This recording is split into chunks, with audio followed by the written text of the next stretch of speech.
नक्त एवं शिव चतुर्दशी व्रत की विधि। भगवान श्री कृष्ण बोले, महाराज, अब आप नक्त व्रत का विधान सुनिए, जिसके करने से मनुष्य मुक्ति प्राप्त कर लेता है। किसी भी मास की शुक्ल चतुर्दशी को ब्राह्मण को भोजन कराकर नक्त व्रत प्रारंभ करना चाहिए। प्रत्येक मास में 2 अष्टमियां और 2 चतुर्दशियां होती हैं।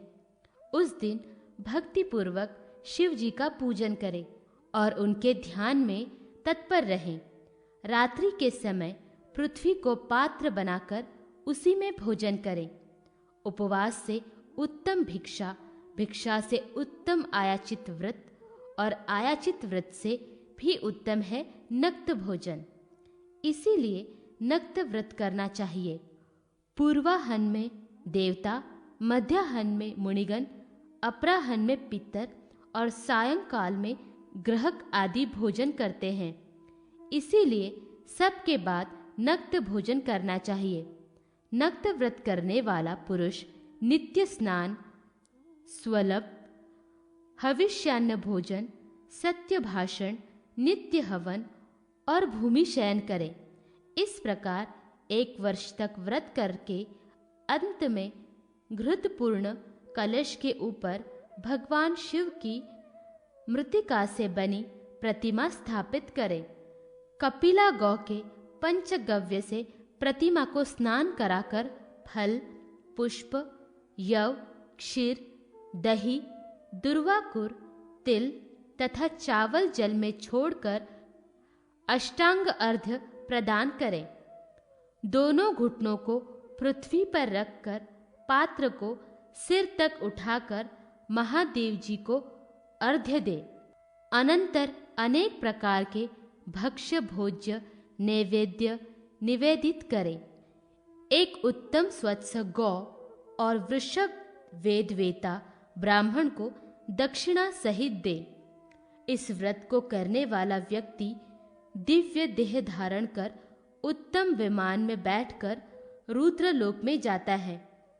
वहां 300 कोटि वर्ष पर्यंत सुख भोग कर इस लोक में महान राजा होता है। एक बार भी जो इस विधान से नक्त व्रत कर श्री सदाशिव का पूजन करता है, वह स्वर्ग लोक को प्राप्त करता है। भगवान श्री कृष्ण ने पुनः कहा, महाराज, अब मैं तीनों लोकों में प्रसिद्ध शिव चतुर्दशी की विधि बता रहा हूं। यह महेश्वर व्रत शिव चतुर्दशी नाम से प्रसिद्ध है। इस व्रत में मार्गशीर्ष मास के शुक्ल पक्ष की त्रयोदशी को एक बार भोजन करें और चतुर्दशी को निराहार रहकर पार्वती सहित भगवान शंकर की गंध, पुष्प, धूप, दीप आदि उपचारों से पूजा करें।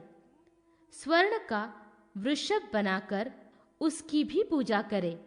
अनंतर वह वृषभ तथा स्थापित जलपूर्ण कलश ब्राह्मण को प्रदान कर दे। विविध प्रकार के भक्ष्य पदार्थ भी दे और कहे, प्रियंता देव देवोत्र संघ्यो जातः पिनाक घृक। अनंतर उत्तराभिमुख हो घृत का प्राशन कर भूमि पर शयन करें। प्रति मास की शुक्ल चतुर्दशी को यही विधान करें और मार्गशीर्ष आदि महीनों में शयन के समय प्रार्थना करें।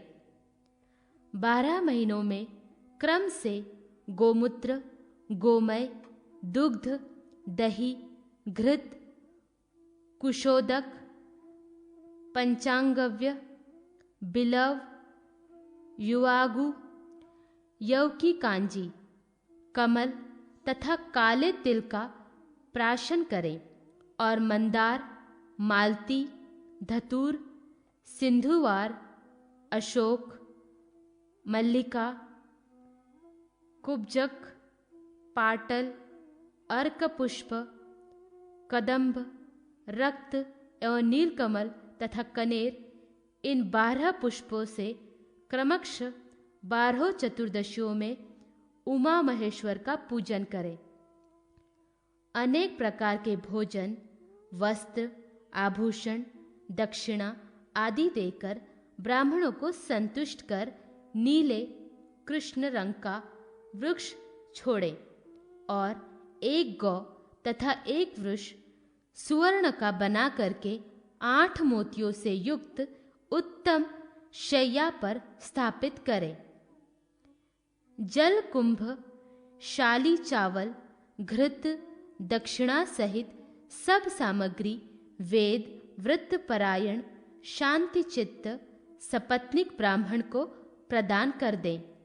इस व्रत को जो पुरुष भक्ति पूर्वक करता है उसके माता पिता के भी सभी पाप नष्ट हो जाते हैं और वह स्वयं 1000 अश्वमेध यज्ञ का फल प्राप्त करता है तथा दीर्घायु, ऐश्वर्य, आरोग्य, संतान एवं विद्या आदि प्राप्त करता है। बहुत दिनों तक संसार का सुख भोग कर वह विष्णुलोक आदि में विहार करता हुआ अंत में शिवलोक को प्राप्त करता है। श्रवणी का व्रत, कथा एवं व्रत विधि।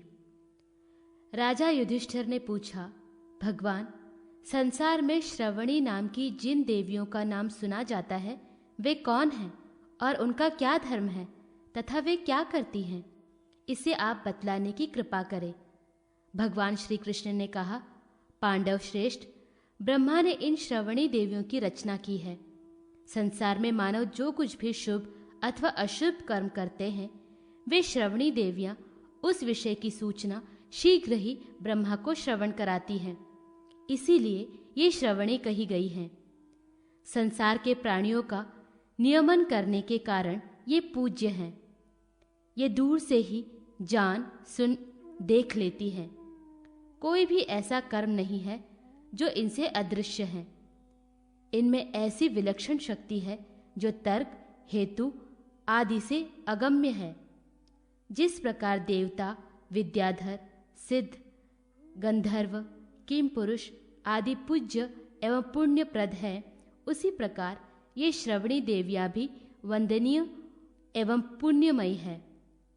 स्त्री पुरुषों को इनकी प्रसन्नता के लिए व्रत करना चाहिए तथा जल, चंदन, पुष्प, धूप, पकान आदि से इनकी पूजा करनी चाहिए और स्त्रियों तथा पुरुषों को भोजन कराकर व्रत की पालना करनी चाहिए।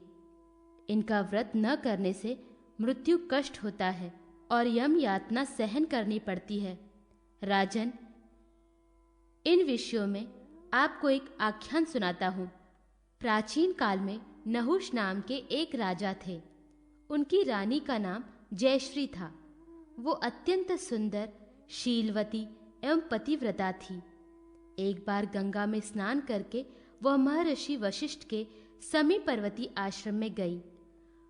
वहां उसने देखा कि माता अरुंधति मुनि पत्नियों को विविध प्रकार का भोजन करा रही हैं। जयश्री ने उन्हें प्रणाम कर पूछा, भगवती, आप ये कौन सा व्रत कर रही हैं? अरुंधति बोली, देवी, मैं श्रवणी का व्रत कर रही हूँ। इस व्रत को मुझे महर्षि वशिष्ठ ने बताया है। यह व्रत अत्यंत गुप्त और महर्षियों का सर्वस्व है तथा कन्याओं के लिए श्रेष्ठ एवं उत्तम पति प्रदान करने वाला है। तुम यहाँ ठहरो, मैं तुम्हारा आतिथ्य करूंगी। और उन्होंने वैसा ही किया। तदनंतर जयश्री अपने नगर में चली आई। कुछ समय बाद वह उस व्रत को तथा अरुंधति के भोजन को भूल गई।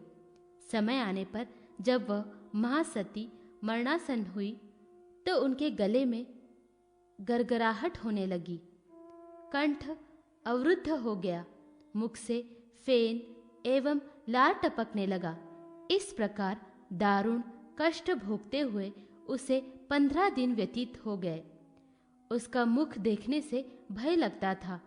16वें दिन अरुंधति जयश्री के घर आई और उन्होंने वैसी कष्टप्रद स्थिति में उसे देखा। तब अरुंधति ने राजा नहुष से श्रवणी का व्रत के विषय में बतलाया। राजा नहुष ने भी देवी अरुंधति के निर्देशों को जयश्री के निमित्त तत्काल श्रवणी का व्रत का आयोजन किया। उस व्रत के प्रभाव से जयश्री ने सुखपूर्वक मृत्यु का वरण किया और इंद्रलोक को प्राप्त किया। श्री कृष्ण ने पुनः कहा, राजन, मार्गशीर्ष से कार्तिक तक द्वदंश मासों की चतुर्दशी अथवा अष्टमी तिथियों में भक्ति पूर्वक यह व्रत करना चाहिए। प्रातःकाल नदी आदि में स्नान कर पवित्र हो। श्रेष्ठ 12 ब्राह्मण दाम्पत्यों अथवा अपने गोत्र में उत्पन्न 12 दाम्पत्यों को बुलाकर गंध, पुष्प, रोचना, वस्त्र, अलंकार, सिंदूर आदि से उनका भक्ति पूर्वक पूजन करें। सुंदर, सुडोल, अच्छिद्र जल से भरे हुए सूत्र से अवेष्टित तथा पुष्पमाला आदि से विभूषित स्वर्णयुक्त 12 वर्धनियों जलपूर्ण कलश को ब्राह्मणियों के सामने पृथक पृथक रखें। उनमें से मध्य की एक वर्धनी उठाकर अपने सिर पर रखें तथा उन ब्राह्मणियों से बालावस्था, कुमारावस्था तथा वृद्ध अवस्था में किए गए पापों के विनाश, सुखपूर्वक मृत्यु प्राप्ति तथा संसार सागर में पार होने और भगवान के परम पद को पाने के लिए प्रार्थना करें। वे ब्राह्मणियां भी कहें, ऐसा ही हो। ब्राह्मणों से पाप के विनाश के लिए प्रार्थना करें। ब्राह्मण उस वर्धनी को उसके सिर से उतार ले और उसे आशीर्वाद प्रदान करे। उन सभी वर्धनियों को ब्राह्मण पत्नियों को दे दें। हे पार्थ, इस प्रकार इस श्रवणी व्रत को भक्ति पूर्वक करने वाला सभी भागों का उपभोग कर सुखपूर्वक मृत्यु का वरण करता है और उत्तम लोक को प्राप्त करता है। सर्व फल त्याग चतुर्दशी व्रत। भगवान श्री कृष्ण बोले, भारत, अब आप सर्व फल त्याग चतुर्दशी व्रत का महात्म्य सुने। ये संपूर्ण कामनाओं को पूर्ण करने वाला है। इस व्रत का नियम मार्गशीर्ष मास के शुक्ल पक्ष की चतुर्दशी को अथवा अन्य मासों की अष्टमी को ग्रहण करना चाहिए। उस दिन ब्राह्मण को पायस भोजन कराकर दक्षिणा दे। इस व्रत का आरंभ कर वर्ष भर कोई निंद्य फल मूल तथा 18 प्रकार के धान्य भक्षण न करे। वर्ष के अंत में चतुर्दशी अथवा अष्टमी के दिन स्वर्ण के रुद्र एवं धर्मराजा की प्रतिमा बनाकर 2 कलशों के ऊपर स्थापित कर उनका पूजन करें। सोने के 16 कुष्मांड और मातुलुंग, बैंगन, कटहल, आम्र, आमड़ा, केत, कलिंग, तरबूज, ककड़ी, त्रिफल, वट, अश्वत्थ, जंबीरी, नींबू, केला, बेर तथा दाड़िम, अनार ये फल बनवाएं। मूली, आंवला, जामुन, कमलगट्टा, करौंदा, गुलर, नारियल, अंगूर, 2 बन भंटा, कंकोल, काकमाची, खीरा, करील, कुटज तथा शमी ये 16 फल चांदी के बनवाएं और ताल, अगत्स्य, पीडार, खजूर, सूरण, कंदक, कटहल, लकुच, खेक्सा, इमली, चित्रावली, कुटशाल्यमलिका, महुआ, कारवेल्य, वल्ली तथा गुदपटोलक ये 16 फल तांबे के बनवाएं। इन फलों का व्रत पर्यंत भक्षण न करें, अर्थात इन फलों के त्याग का व्रत में संकल्प करें। व्रत की पूर्णता पर धर्मराज एवं रुद्र की प्रतिमा तथा स्वर्ण, रौप्य एवं ताम्र से बनाए गए इन फलों को वेदज्ञ, शांत, सपत्नीक ब्राह्मण को भगवान की प्रसन्नता के लिए प्रार्थना पूर्वक दान कर दे। सभी उपकरणों सहित उत्तम शैया, भूषण, दक्षिणा भी ब्राह्मण को देकर यथाशक्ति ब्राह्मण भोजन कराएं। स्वयं भी तेल क्षार वर्जित भोजन करें। यदि सभी फलों को न त्याग सके तो एक ही फल का त्याग करें और स्वर्ण आदि का बनवाकर इसी विधि से ब्राह्मण को दे। उन फलों में जितने परमाणु होते हैं उतने 1000 युग वर्ष तक इस व्रत को करने वाला व्यक्ति रुद्रलोक में पूजित होता है। स्त्रियों को भी ये व्रत करना चाहिए।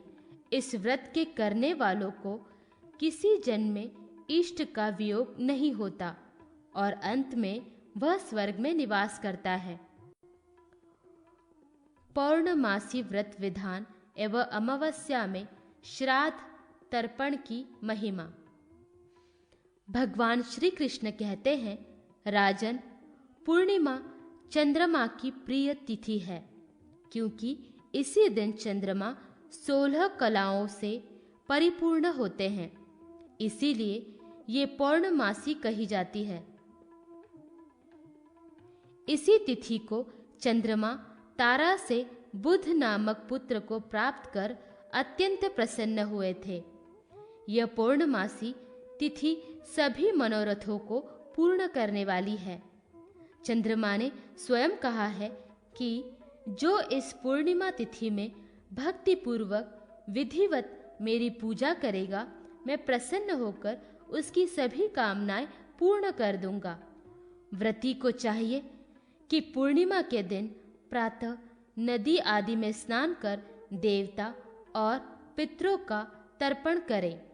तदंतर घर आकर एक मंडल बनाएं और उसमें नक्षत्रों सहित चंद्रमा को अंकित कर श्वेत गंध, अक्षत, श्वेत पुष्प, धूप, दीप, घृतपक नैवेद्य और श्वेत वस्त्र आदि उपचारों से चंद्रमा का पूजन कर उनसे क्षमा प्रार्थना करें और सायंकाल मंत्र से चंद्रमा को अर्घ्य प्रदान करें। अनंतर रात्रि में मौन होकर शाक एवं तन्नी के चावल का भोजन करें। प्रत्येक मास की पौर्णमासी को इसी प्रकार उपवास पूर्वक चंद्रमा की पूजा करनी चाहिए। यदि कृष्ण पक्ष की अमावस्या में कोई श्रद्धावान व्यक्ति चंद्रमा की पूजा करना चाहे तो उसके लिए भी यही विधि बतलाई गई है। इससे सभी अभिष्ट सुख प्राप्त होते हैं। अमावस्या तिथि पितरों को अत्यंत प्रिय है। इस दिन दान एवं तर्पण आदि करने से पितरों को तृप्ति प्राप्त होती है। जो अमावस्या को उपवास करता है उसे आशय वाट के नीचे श्राद्ध कराने वाला फल प्राप्त होता है। यह अक्षय वट पितरों के लिए उत्तम तीर्थ है। जो अमावस्या को अक्षय वट में पितरों के उद्देश्य से श्रद्धादि क्रिया करता है, वह पुण्यात्मा अपने 21 कुलों का उद्धार कर देता है। इस प्रकार 1 वर्ष पर्यंत पूर्णिमा व्रत करके नक्षत्र सहित चंद्रमा की सुवर्ण की प्रतिमा बना करके वस्त्राभूषण आदि से उसका पूजन कर ब्राह्मणों को दान कर दें। व्रती यदि इस व्रत को निरंतर कर सके तो एक पक्ष के व्रत को ही करके उद्यापन कर ले। पार्थ, पौर्णमासी व्रत करने वाला व्यक्ति सभी पापों से मुक्त हो चंद्रमा की तरह सुशोभित होता है और पुत्र, पौत्र, धन, आरोग्य आदि प्राप्त कर बहुत काल तक सुख भोग कर अंत समय में प्रयागम में प्राण त्याग कर विष्णु लोक को जाता है। जो पुरुष पूर्णिमा को चंद्रमा का पूजन और अमावस्या को पितृतर्पण, पिंडदान आदि करते हैं, वे कभी धन धान्य, संतान आदि से च्युत नहीं होते। वैशाखी, कार्तिकी और माघी पूर्णिमा की विधि। राजा युधिष्ठिर ने पूछा, भगवान, संवत्सर में कौन कौन तिथियां स्नान दान आदि में अधिक पुण्यप्रद हैं, उसका आप वर्णन करें। भगवान श्री कृष्ण बोले, महाराज, वैशाख, कार्तिक और माघ इन 3 महीनों की पूर्णिमाएं स्नान दान आदि के लिए अति श्रेष्ठ हैं। इन तिथियों में स्नान दान आदि अवश्य करने चाहिए।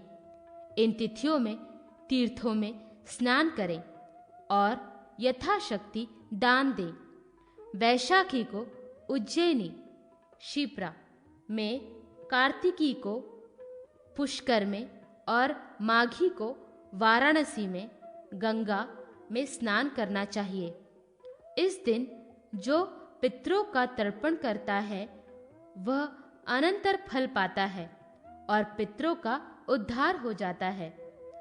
वैशाख पूर्णिमा को अन्न, स्वर्ण और वस्त्र सहित जलपूर्ण कलश ब्राह्मण को दान करने से व्रती सर्वार्थ शौक मुक्त हो जाता है।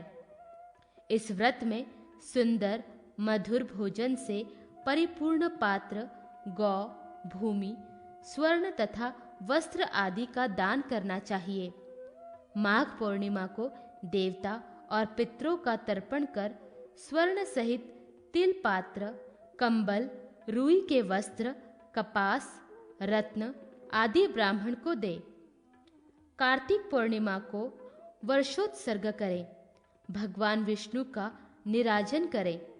हाथी, घोड़े, रथ और घृत धेनु आदि 10 धेनुओं का दान करें और केला, खजूर, नारियल, अनार, संतरा, ककड़ी, बैंगन, करेला, कुंदूर, कुष्मांड आदि फलों का दान करें। इन पुण्य तिथियों में जो स्नान दान आदि नहीं करते वे जन्मांतर में रोगी और दरिद्री होते हैं। ब्राह्मणों को दान देने का तो फल है ही, परंतु बहन, भांजे, बुआ आदि को तथा दरिद्र बंधुओं को भी दान देने से बड़ा पुण्य होता है। मित्र, कुलीन व्यक्ति, विपत्ति से पीड़ित व्यक्ति, दरिद्री और आशा से आए अतिथियों को दान देने से स्वर्ग की प्राप्ति होती है। राजन, सीता और लक्ष्मण सहित श्री रामचंद्र जब वन चले गए थे, उस समय भरत जी अपने ननिहाल में थे। इधर लोगों ने माता कौशल्या को उनके विषय में सशंकित कर दिया कि श्री राम के वन गमन में भरत ही मुख्य हेतु है। फिर जब वे ननिहाल से वापस आए और उन्हें सारी बात ज्ञात हुई तो उन्होंने माता को अनेक प्रकार से समझाया और शपथ भी ली, पर माता को विश्वास न हुआ। किंतु जब भरत ने कहा कि माँ, भगवान श्री राम के वन गमन में यदि मेरी सम्मति रही हो तो देवताओं द्वारा पूजित तथा अनेक पुण्य को प्रदान करने वाली वैशाख, कार्तिक तथा माघ की पूर्णिमाएं मेरे बिना स्नान दान के ही व्यतीत हों और मुझे निम्न गति प्राप्त हो। इस महान शपथ को सुनते ही माता को विश्वास हो गया और उन्होंने भरत को अपने अंक में लिया तथा अनेक प्रकार से आश्वस्त किया। महाराज, इन तीनों तिथियों का संपूर्ण महात्म्य कौन वर्णन कर सकता है? मैंने संक्षेप में कहा है। इन तीनों तिथियों को जल, अन्न, वस्त्र, स्वर्ण पात्र, छत्र आदि दान करने वाले पुरुष इंद्रलोक को प्राप्त करते हैं। युगादि तिथियों की विधि। राजा युधिष्ठिर ने पूछा, भगवान, आप उन तिथियों का वर्णन करें जिनमें स्वल्प भी किया गया स्नान, दान, जप आदि पुण्य कर्म अक्षय हो जाते हैं और महान धर्म तथा शुभ फल प्राप्त होता है। भगवान श्री कृष्ण बोले, महाराज, मैं आपको अत्यंत रहस्य की बात बताता हूँ जिसे आज तक मैंने किसी से नहीं कहा था। वैशाख मास के शुक्ल पक्ष की तृतीया, कार्तिक मास के शुक्ल पक्ष की नवमी, भाद्रपद मास के कृष्ण पक्ष की त्रयोदशी और माघ की पूर्णिमा ये चारों युगादि तिथियां हैं। अर्थात इन तिथियों में क्रमशः सत्य, त्रेता, द्वापर तथा कली चारों युगों का प्रारंभ हुआ है। इन तिथियों को उपवास, तप, दान, जप, होम आदि करने से कोटि गुना पुण्य प्राप्त होता है। वैशाख शुक्ल तृतीया को गंध, पुष्प, धूप, दीप, नैवेद्य, वस्त्र भूषाणिधि से लक्ष्मी सहित नारायण का पूजन कर स्वच्छ सा लवण धेनु का दान करना चाहिए। कार्तिक मास के शुक्ल पक्ष की नवमी को नदी, तड़ाग आदि में स्नान कर पुष्प, धूप, नैवेद्य आदि उपचारों से उमा के साथ नीलकंठ भगवान शंकर की पूजा कर तिल धेनु का दान करना चाहिए। भाद्रपद कृष्ण त्रयोदशी को पितृ तर्पण कर शहद और घृत युक्त अनेक प्रकार के पकवानों से ब्राह्मण भोजन कराए तथा दूध देने वाली सुंदर सुपुष्ट स्वच्छ सा प्रत्यक्ष गौ ब्राह्मण को दान करना चाहिए। माघ पूर्णिमा को गायत्री सहित ब्रह्मा जी का पूजन कर स्वर्ण वस्त्र, अनेक प्रकार के फलों सहित नवनीत धेनु का दान करना चाहिए। राजन, इस प्रकार दान करने वालों को तीनों लोकों में किसी वस्तु का अभाव नहीं होता। इन युगादि तिथियों में जो दान दिया जाता है वो अक्षय होता है। निर्धन हो तो थोड़ा थोड़ा ही दान करें, उसका भी अत्यंत पुण्य प्राप्त होता है। वित्त के अनुसार शैया, आसन, छतरी, जूता, वस्त्र, स्वर्ण, भोजन आदि ब्राह्मण को दान देना चाहिए। इन तिथियों में यथाशक्ति ब्राह्मण को भोजन भी कराएं। अनंतर प्रसन्न मन से बंधु बांधवों के साथ मौन हो स्वयं भी भोजन करें। यज्ञादि तिथियों में दान, पूजन आदि करने से कायिक, वाचिक और मानसिक सभी प्रकार के पाप नष्ट हो जाते हैं और दाता अक्षय स्वर्ग प्राप्त करता है।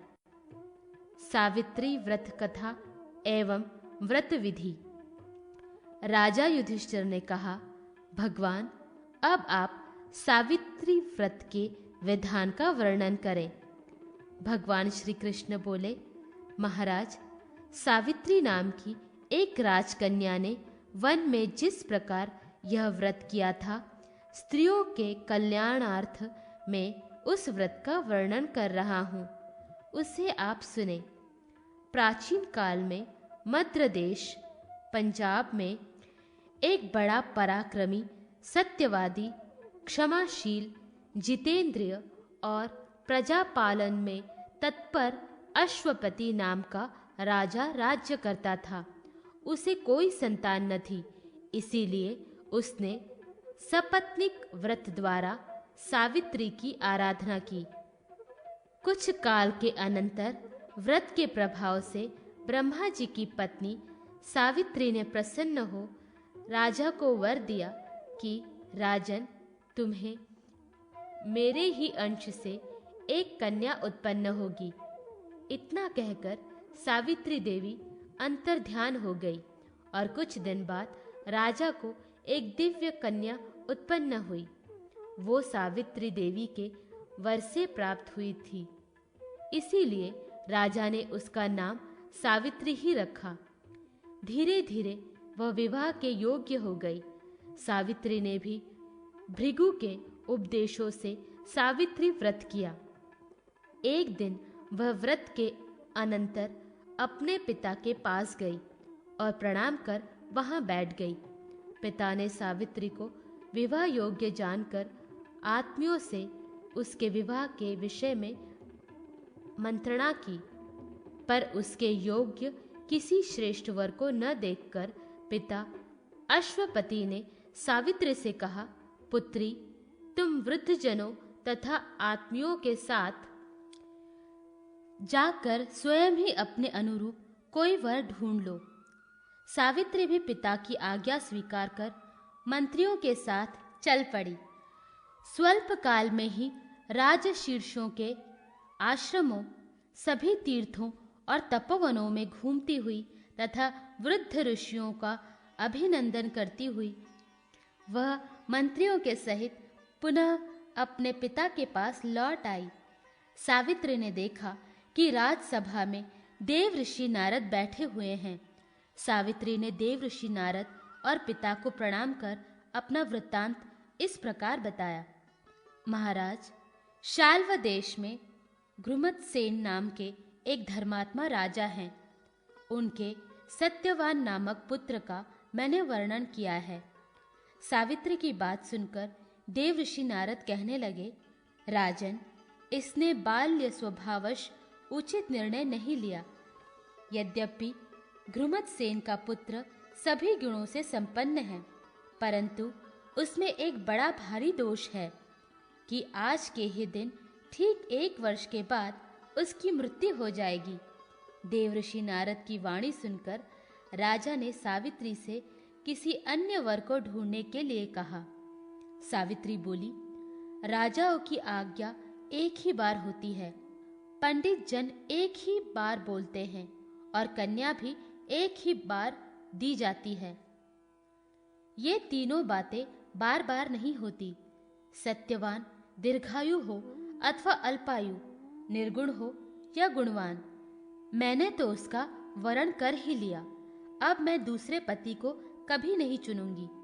जो कहा जाता है उसका पहले विचार पूर्वक मन में निश्चय कर लिया जाता है और जो वचन कह दिया जाए वही करना चाहिए। इसीलिए मैंने जो मन में निश्चय कर कहा है मैं वही करूंगी। सावित्री का ऐसा निश्चय युक्त वचन सुनकर नारद जी ने कहा, राजन, आपकी कन्या को यही अभिष्ट है तो इस कार्य में शीघ्रता करनी चाहिए। आपका यह दान कर्म निर्विघ्न संपन्न हो। इस तरह कहकर नारद मुनि स्वर्ग चले गए और राजा ने भी शुभ मुहूर्त में सावित्री का सत्यवान से विवाह कर दिया। सावित्री भी मनोवांछित पति पाकर अत्यंत प्रसन्न हुई। दोनों अपने आश्रम में सुखपूर्वक रहने लगे, परंतु नारद मुनि की वाणी सावित्री के हृदय में खटकती रहती थी। जब वर्ष पूरा होने को आया तब सावित्री ने विचार किया कि अब मेरे पति की मृत्यु का समय समीप आ गया है। यह सोचकर सावित्री ने भाद्रपद मास के शुक्ल पक्ष की द्वादशी से 3 रात्रि का व्रत ग्रहण कर लिया और वह भगवती सावित्री का जब ध्यान पूजन करती रही। उसे यह निश्चय था कि आज से चौथे दिन सत्यवान की मृत्यु होगी। सावित्री ने 3 दिन रात नियम से व्यतीत किए। चौथे दिन देवता पितरों को संतुष्ट कर उसने अपने ससुर और सास के चरणों में प्रणाम किया। सत्यवान वन से काष्ठ लाया करता था। उस दिन भी वह काष्ठ लाने के लिए जाने लगा। सावित्री भी उसके साथ जाने को उद्यत हो गई। इस पर सत्यवान ने सावित्री से कहा, वन में जाने के लिए अपने सास ससुर से पूछ लो। वो पूछने गई। पहले तो सास ससुर ने मना किया, किंतु सावित्री के बार बार आग्रह करने पर उन्होंने जाने की आज्ञा दे दी। दोनों साथ साथ वन में गए। सत्यवान ने वहां काष्ठ काट कर बोझ बांधा, परंतु उसी समय उसके मस्तक में महान वेदना उत्पन्न हुई। उसने सावित्री से कहा, प्रिय, मेरे सिर में बहुत व्यथा है, इसीलिए थोड़ी देर विश्राम करना चाहता हूँ। सावित्री अपने पति के सिर को अपनी गोद में लेकर बैठ गई। इतने में ही यमराज वहां आ गए। सावित्री ने उन्हें देखकर प्रणाम किया और कहा, प्रभु, आप देवता, दैत्य, गांधर्व आदि में से कौन है? मेरे पास क्यों आए हैं? धर्मराज ने कहा, सावित्री, मैं संपूर्ण लोकों का नियमन करने वाला हूँ। मेरा नाम यम है। तुम्हारे पति की आयु समाप्त हो गई है, परंतु तुम पतिव्रता हो, इसीलिए मेरे दूत इसको न ले जा सके। अतः मैं स्वयं ही यहाँ आया हूँ। इतना कहकर यमराज ने सत्यवान के शरीर से अंगुष्ठ मात्र के पुरुषों को खींच लिया और उसे लेकर अपने लोक को चल पड़े। सावित्री भी उनके पीछे चल पड़ी। बहुत दूर जाकर यमराज ने सावित्री से कहा, पतिव्रते, अब तुम लौट जाओ। इस मार्ग में इतनी दूर कोई नहीं आ सकता। सावित्री ने कहा, महाराज, पति के साथ आते हुए मुझे न तो ग्लानि हो रही है और न कुछ श्रम ही हो रहा है। मैं सुखपूर्वक चली आ रही हूँ। जिस प्रकार सज्जनों की गति संत है, वर्णाश्रमों का आधार वेद है, शिष्यों का आधार गुरु और सभी प्राणियों का आश्रय स्थान पृथ्वी है, उसी प्रकार स्त्रियों का एकमात्र आश्रय स्थान उसका पति ही है, अन्य कोई नहीं। इस प्रकार सावित्री के धर्म और अर्थयुक्त वचनों को सुनकर यमराज प्रसन्न होकर कहने लगे, भामिनी, मैं तुमसे बहुत संतुष्ट हूँ। तुम्हें जो वर अभिष्ट हो वह मांग लो। तब सावित्री ने विनयपूर्वक 5 वर मांगे। मेरे ससुर के नेत्र अच्छे हो जाएं और उन्हें राज्य मिल जाए। मेरे पिता के 100 पुत्र हो जाएं, मेरे भी 100 पुत्र हों। मेरा पति दीर्घायु प्राप्त करे तथा हमारी सदा धर्म में दृढ़ श्रद्धा बनी रहे। धर्मराजा ने सावित्री को ये सारे वर दे दिए और सत्यवान को भी दे दिया। सावित्री प्रसन्नता पूर्वक अपने पति को साथ लेकर आश्रम में आ गई। भाद्रपद की पूर्णिमा को जो उसने सावित्री व्रत किया था, ये सब उसी का फल है। युधिष्ठिर ने पुनः कहा, भगवान, अब आप सावित्री व्रत की विधि विस्तार पूर्वक बतलाएं। भगवान श्री कृष्ण ने कहा, महाराज, सौभाग्य की इच्छा वाली स्त्रियों को भाद्रपद मास के शुक्ल पक्ष की त्रयोदशी को पवित्र होकर 3 दिन के लिए सावित्री व्रत का नियम ग्रहण करना चाहिए। यदि 3 दिन उपवास करने की शक्ति न हो तो त्रयोदशी को नक्त व्रत, चतुर्दशी को आयाचित व्रत और पूर्णिमा को उपवास करे। सौभाग्य की कामना वाली नारी नदी, तड़ाग आदि में नित्य स्नान करे और पूर्णिमा को सरसों का उपटन लगाकर स्नान करे।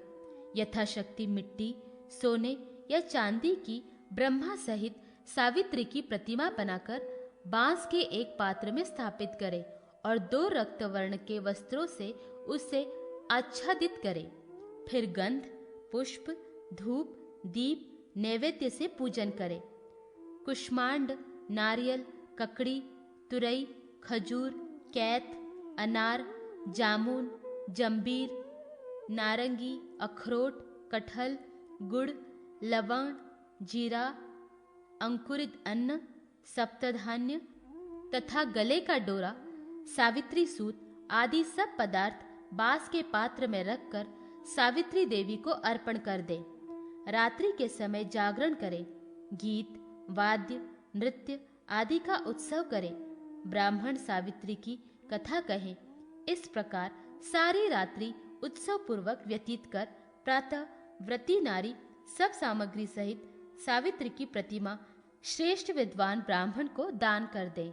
यथाशक्ति ब्राह्मण भोजन कराकर स्वयं भी हविष्यन्न भोजन करे। राजन, इसी प्रकार ज्येष्ठ मास की अमावस्या को वट वृक्ष के नीचे काष्ठ भार सहित सत्यवान और महासती सावित्री की प्रतिमा स्थापित कर उनका विधिवत पूजन करना चाहिए। रात्रि को जागरण आदि कर प्रातः वह प्रतिमा ब्राह्मण को दान कर दे। इस विधान से जो स्त्रियां यह सावित्री व्रत करती हैं, वह पुत्र, पौत्र, धन आदि पदार्थों को प्राप्त कर चिरकाल तक पृथ्वी पर सब सुख भोग कर पति के साथ ब्रह्मलोक को प्राप्त करती है।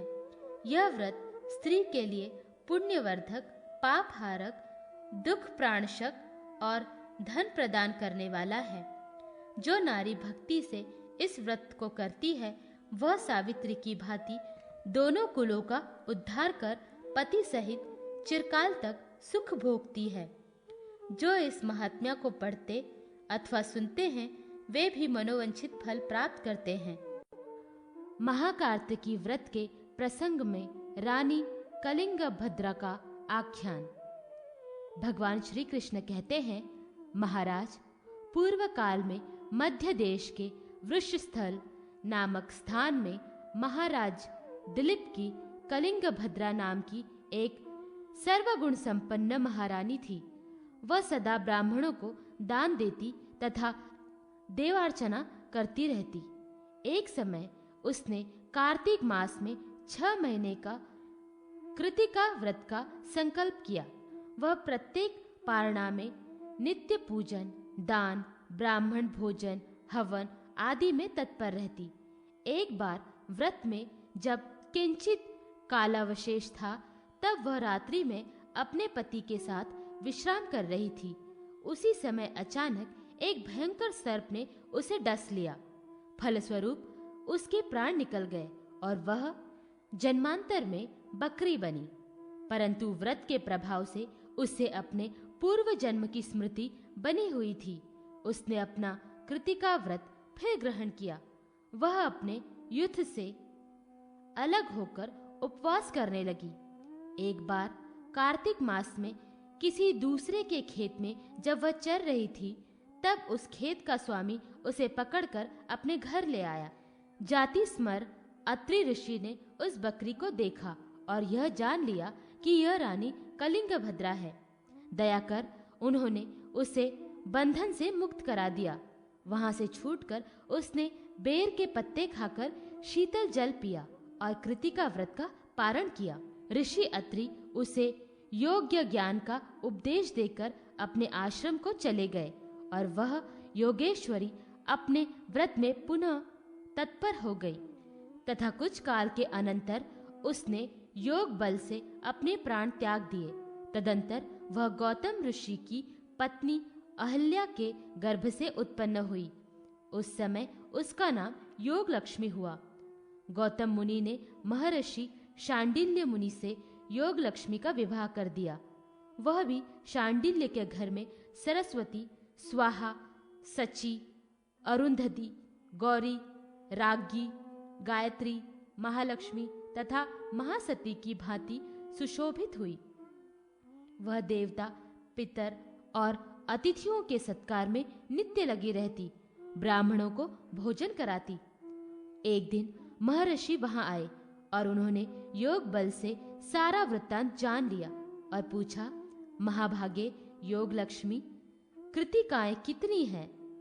यह सुनकर महासती योग लक्ष्मी को भी पूर्व व्रत स्मरण हो आया और उसने कहा, महायोगिन, कृतिकाएं 6 हैं। यह सुनकर दयालु अत्रि मुनि ने पुनः उसे मंत्र और कृतिका व्रत का उपदेश दिया, जिसके करने से उसने चिरकाल तक संसार का सुख भोगकर मोक्ष प्राप्त कर लिया। राजा युधिष्ठिर ने पूछा, भगवान, कृतिका व्रत की क्या विधि है, इसे आप बताएं। भगवान कहने लगे, महाराज, कार्तिकी की पूर्णिमा को कृतिका नक्षत्रों में बृहस्पति या सोमवार होने पर महाकार्तिकी का योग होता है। महाकार्तिकी की तो बहुत वर्षों में और बड़े पुण्य से प्राप्त होती है। इसीलिए साधारण कार्तिकी पूर्णिमा को भी उपवास करें। कार्तिकी पूर्णिमा को प्रातः ही दंत धावन आदि कर नक्त व्रत का अथवा उपवास का नियम ग्रहण करें।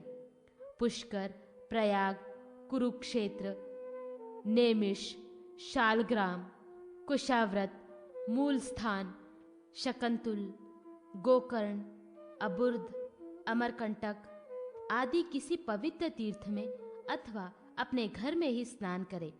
फिर देवता, ऋषि, पितर और अतिथि का पूजन कर हवन करें।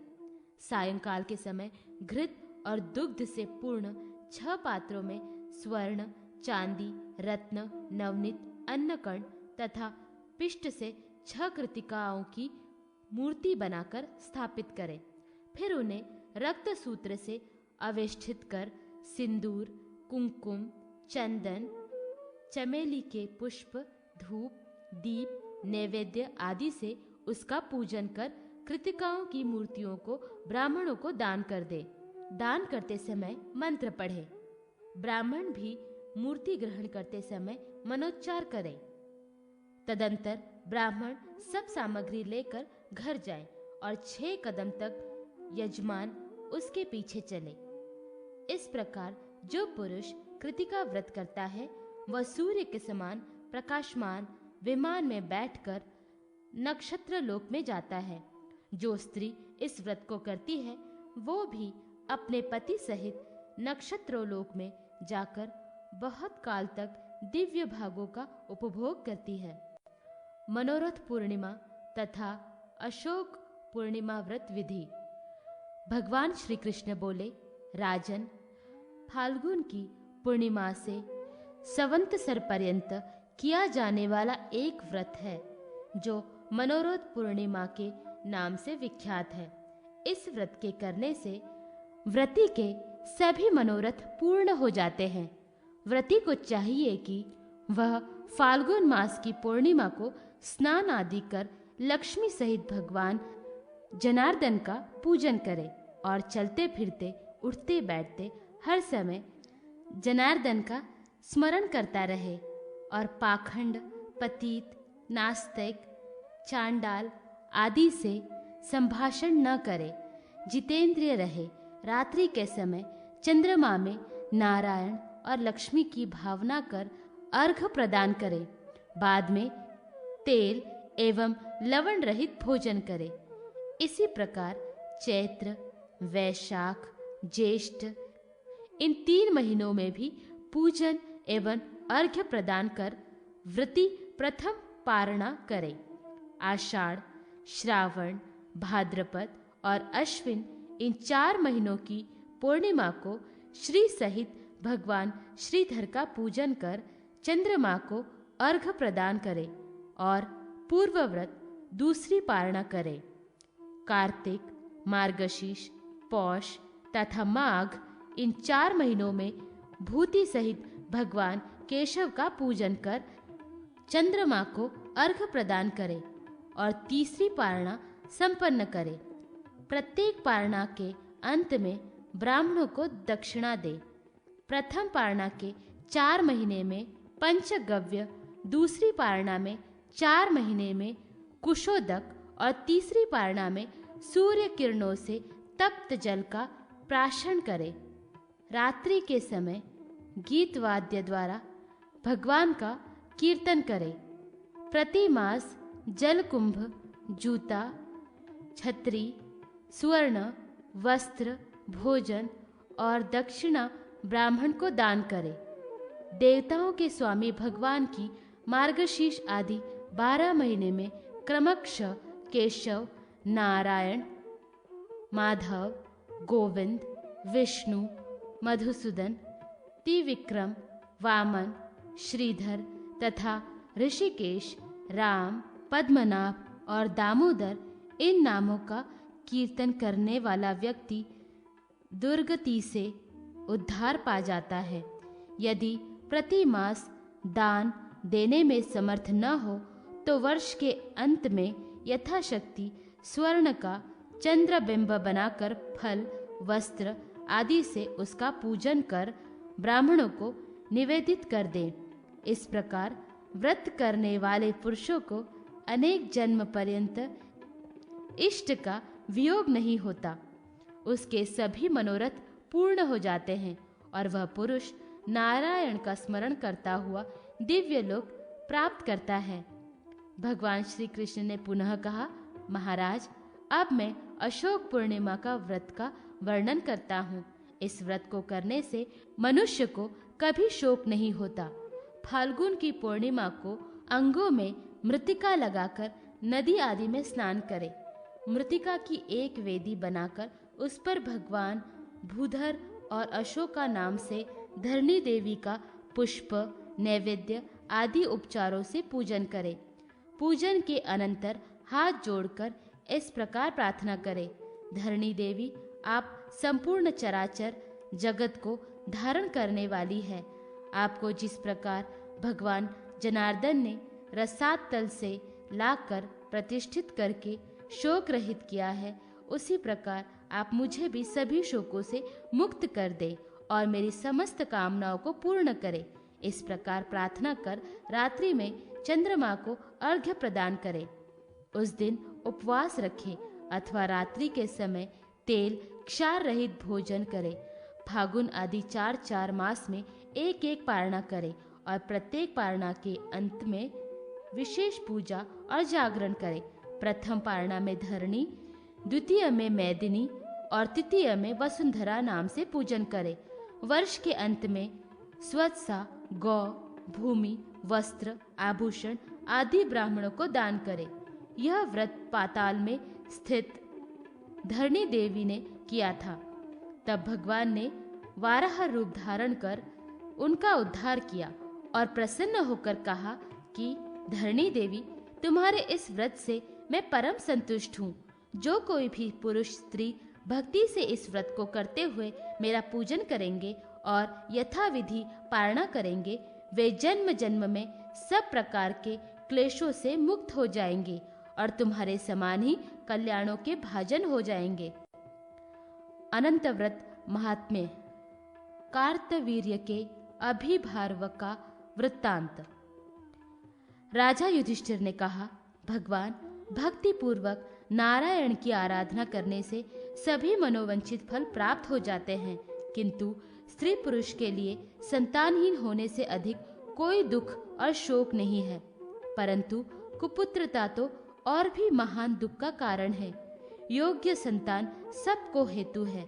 जगत में वे धन्य है जो सर्वगुण संपन्न, आरोग्य, बलवान, धर्मज्ञ, शास्त्रवेता, दिन अनाथों के आश्रय, भगवान, हृदय को आनंद देने वाले और दीर्घायु पुत्र प्राप्त करते हैं।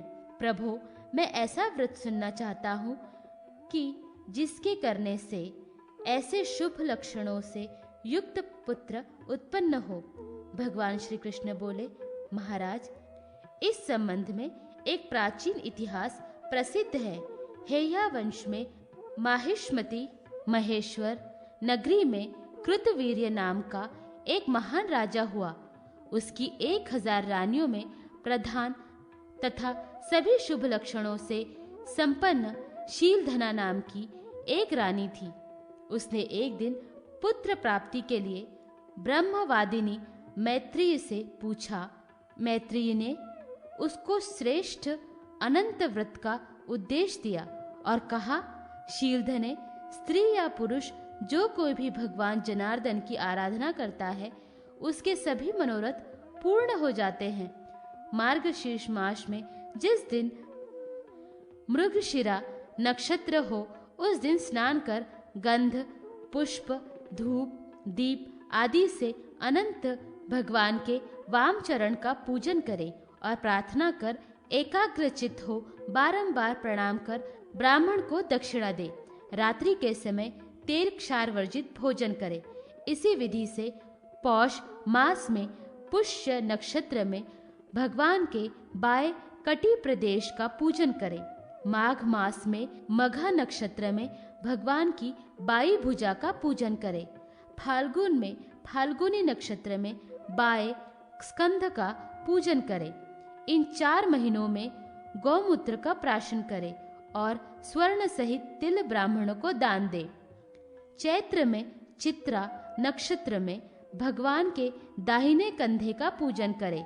वैशाख में विशाखा नक्षत्र में दाहिनी भुजा का पूजन करें। ज्येष्ठ में ज्येष्ठा नक्षत्र में दाहिने कटी प्रदेश का पूजन करें। इसी प्रकार आषाढ़ मास में आषाढ़ नक्षत्र में दाहिने पैर का पूजन करें। इन 4 महीनों में पंचगव्य का प्राशन करें। ब्राह्मणों को स्वर्ण दान दे और रात्रि को भोजन करें। श्रावण मास में श्रावण नक्षत्र में भगवान विष्णु के दोनों चरणों का पूजन करें। भाद्रपद मास में उत्तरा भाद्रपद नक्षत्र में ग्रह स्थान का पूजन करें। अश्विन में अश्विनी नक्षत्र में हृदय का पूजन करें और कार्तिक मास में कृतिका नक्षत्र में अनंत भगवान के सिर का पूजन करें। इन 4 महीनों में घृत का प्राशन करें और घृत ही ब्राह्मणों को दान दे। मार्गशीर्ष आदि प्रथम 4 मासों में घृत से, द्वितीय चैत्र आदि 4 मासों में शाली धान्य से और तृतीय श्रावण आदि 4 मासों में अनंत भगवान की प्रीति के लिए दुग्ध से हवन करे। हविष्य अन्न का भोजन करना सभी मासों में प्रशस्त माना गया है। इस प्रकार 12 महीनों में 3 पारणा कर वर्ष के अंत में स्वर्ण की अनंत भगवान की मूर्ति और चांदी के हल मुसल बनाए। बाद में मूर्ति को ताम्रपीठ पर स्थापित कर दोनों ओर हल मुसल रखकर पुष्प, धूप, दीप, नैवेद्य आदि उपचारों से पूजन करे। नक्षत्र, देवता, मास, संवत्सर और नक्षत्रों के अधिपति चंद्रमा का भी विधि पूर्वक पूजन करे। अनंतर पुराणों वेत्ता, धर्मज्ञ, शांत प्रिय ब्राह्मण का वस्त्र, आभूषण आदि से पूजन कर ये सब सामग्री उन्हें अर्पण कर दे और अनंत प्रियतम यह वाक्य कहे। पीछे अन्य ब्राह्मणों को भी भोजन, दक्षिणा आदि देकर संतुष्ट करे। इस विधि से जो इस अनंत व्रत को संपन्न करता है वह सभी अभीष्ट फलों को प्राप्त करता है। शीलधने, यदि तुम उत्तम पुत्र की इच्छा रखती हो तो विधि पूर्वक श्रद्धा से इस अनंत व्रत को करो। भगवान श्री कृष्ण ने कहा, महाराज, इस प्रकार मैत्रेय से उपदेश प्राप्त कर शीलधना भक्ति पूर्वक व्रत करने लगी। व्रत के प्रभाव से भगवान अनंत संतुष्ट हुए और उन्होंने उसे एक श्रेष्ठ पुत्र प्रदान किया। पुत्र के जन्म होते ही आकाश निर्मल हो गया, आनंददायक वायु प्रवाहित होने लगी, देवगण दुंदुभी बजाने लगे, पुष्प वृष्टि होने लगी, सारे जग में मंगल होने लगा, गंधर्व गाने लगे और अप्सराएं नृत्य करने लगी। सभी लोगों का मन धर्म में आसक्त हो गया। राजा कृतवीर्य ने अपने पुत्र का नाम अर्जुन रखा। कृतवीर्य का पुत्र होने से वही अर्जुन कार्तकवीर्य कहलाया। कार्तकवीर्य अर्जुन ने कठिन तप किया और विष्णु भगवान के अवतार श्री दत्तात्रेय जी की आराधना की। भगवान दत्तात्रेय ने यह वर दिया कि अर्जुन, तुम चक्रवर्ती सम्राट होोगे। जो व्यक्ति सायंकाल और प्रातः नमोस्तु कार्तवीर्याय यह वाक्य उच्चारण करेगा उसे प्रस्थल भर तिल दान का पुण्य प्राप्त होगा, और जो तुम्हारा स्मरण करेगा उन पुरुषों का द्रव्य कभी नष्ट नहीं होगा। भगवान से वर प्राप्त कर राजा कार्तवीर्य धर्म पूर्वक सप्तद्वीपा वसुमती का पालन करने लगा। उन्होंने बड़ी बड़ी दक्षिणा वाले यज्ञ संपन्न किए और शत्रुओं पर विजय प्राप्त की। इस तरह रानी शीलधना ने अनंत व्रत के प्रभाव से अति उत्तम पुत्र प्राप्त किया। पिता को पुत्र जनित कोई भी दुख नहीं हुआ। जो पुरुष अथवा स्त्री इस कार्तवीर्य के जन्म को श्रवण करते हैं वो 7 जन्म पर्यंत संतान का दुख प्राप्त नहीं करते। जो इस अनंत व्रत को भक्ति से करता है वो उत्तम संतान और ऐश्वर्य को प्राप्त करता है।